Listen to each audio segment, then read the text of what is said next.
Hello, this is Dr. B. I appreciate you stopping by. Stand by. Let's get to it.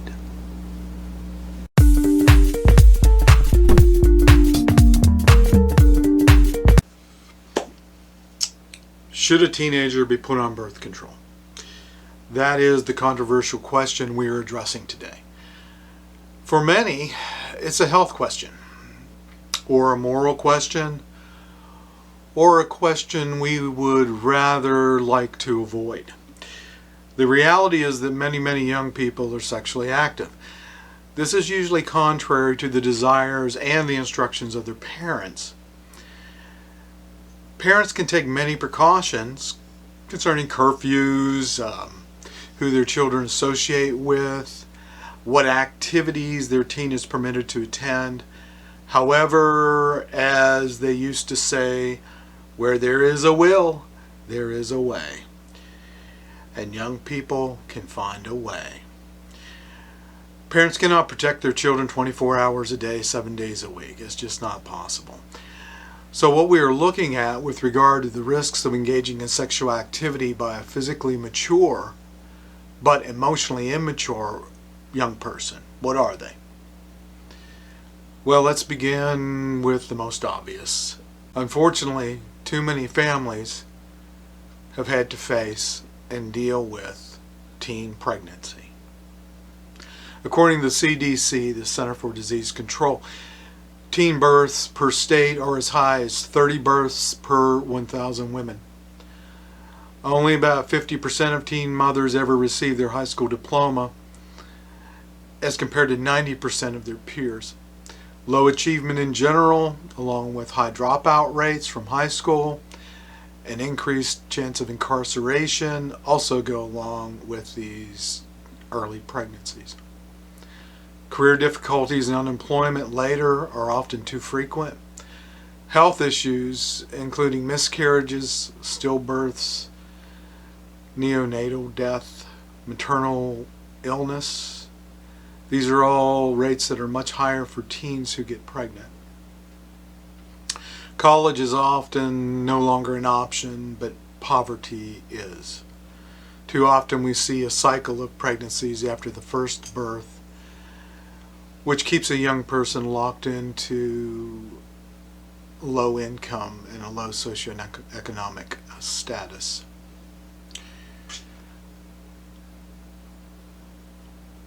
Unfortunately, we often see a cycle of pregnancies after the first pregnancy, which often keeps a young person locked, in other words, poverty. But beyond pregnancy, there's another area we need to consider when it comes to discouraging sexual activity, and that is addressing the possibility of sexually transmitted diseases. DoSomething.org has compiled information primarily from the CDC regarding STDs, sexually transmitted diseases. They point out that nearly 20 million new sexually transmitted infections occur in the United States each year. Unfortunately, 50% of all new STDs are accounted for by young people ages 15 to 24. That's an interesting statistic because that group only comprises 25% of the population. I came across some research years ago that indicated that 40% of sexually active teens have contracted an STD, and the majority of them did not become aware of it. The most common STD appears to be HPV, human papillomavirus. Of course, chlamydia, gonorrhea, and others continue as well. We are not to forget that AIDS, HIV are still out there, and teens and younger adults don't tend to get tested. Many times the results of sexually transmitted diseases are infertility and a multitude of health problems. Getting back to our question about using birth control for teens. It's a very personal question and one that needs to be thoroughly thought through. I recall a young lady who had been a virgin, had intercourse with her boyfriend for the first time and only time, became pregnant. This was a life-changing event for a previously very successful high school student, well-respected, looked up to, someone with a very bright future. But it was not just life-changing for her, but it was life-changing for her entire family. What we need to keep in mind is that raising a child is complicated.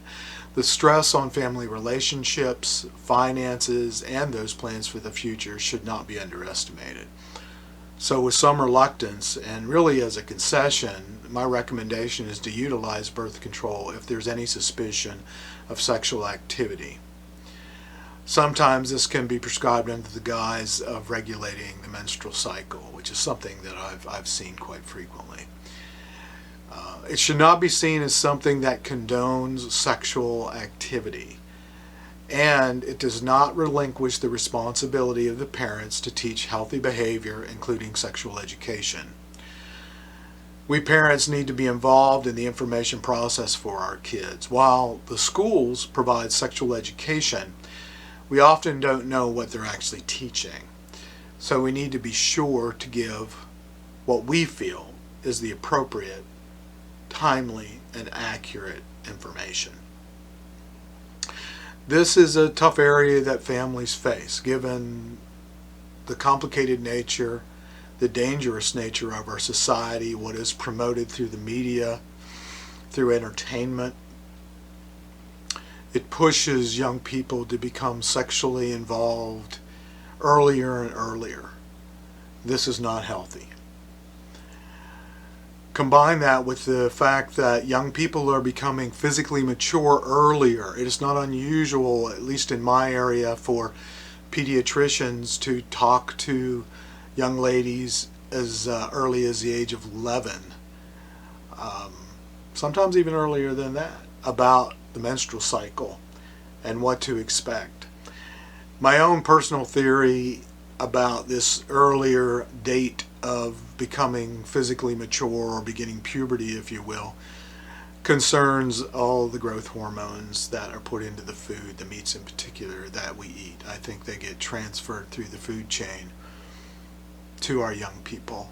And so instead of starting at age 13, we're dealing with physically mature, literally, children, sometimes at the age of 11.